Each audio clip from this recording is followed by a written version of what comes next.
Eric, and I am a doctor of music composition. Not the kind of doctor who does the shots and the band-aids, but like them, a doctor who went to school for a very long time and studied a lot of things. What I studied to get my degree in music was a lot of things about writing my own music and playing other people's music, but one of my favorite things to study about was music history. We learn about some of the great musicians who lived a long time ago, and we look at the music that they wrote for us to play and try and learn about how they did it and what we can learn from them as musicians. Well, one of my favorite composers to learn about was a composer whose name you might know. I have a picture of him right here on my piano. There he is, Ludwig Van Beethoven. That is a painting somebody made of Beethoven.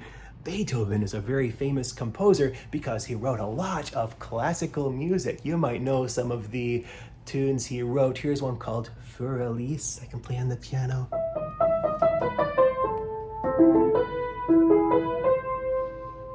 And he wrote a symphony for full orchestra. He wrote 9 symphonies. One of them, number 5, starts out like this. You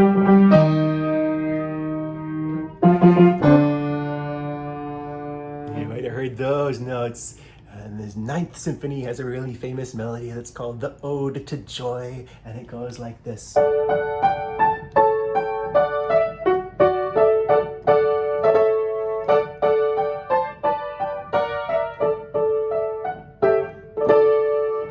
All those musical melodies are ideas that Beethoven came up with by himself out of his own imagination, and then he wrote the notes down. This book here with the painting is just a little bit of music that Beethoven wrote. He wrote so much music. You could fill a whole library with books by Beethoven and books about Beethoven. Here's something neat. Here is a little picture of Beethoven's own handwriting to show how he wrote his music by hand.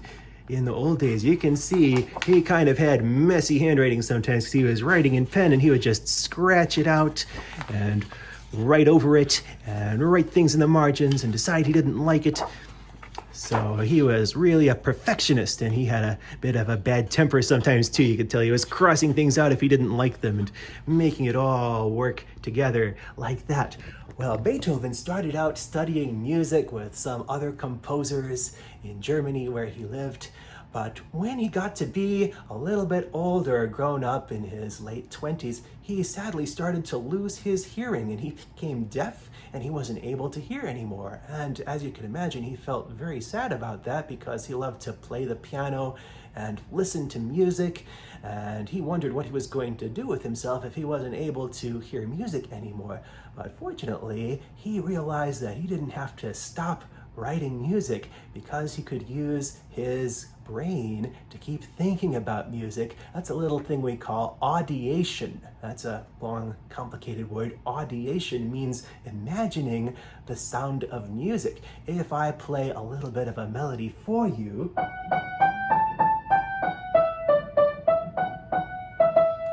I want you to try and play back that melody in your head. Can you remember how that sounds?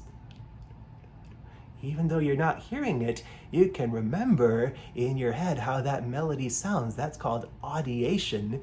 And that's what Beethoven was able to do because he had practiced and trained so much as a composer. He was able to imagine how the notes sound even when he wasn't able to hear them. So that's how Beethoven wrote so much great music, like those 9 symphonies and piano sonatas, all this great music that he wrote down, even though when he was older he wasn't able to hear what it sounded like with his ears. He was able to hear it with his imagination and with his brain and with his heart. And that's what made Beethoven a really great composer, one of my favorite composers to learn about. So you should go listen to some music by Beethoven. There's recordings of it everywhere. I hope you have some fun listening to Beethoven.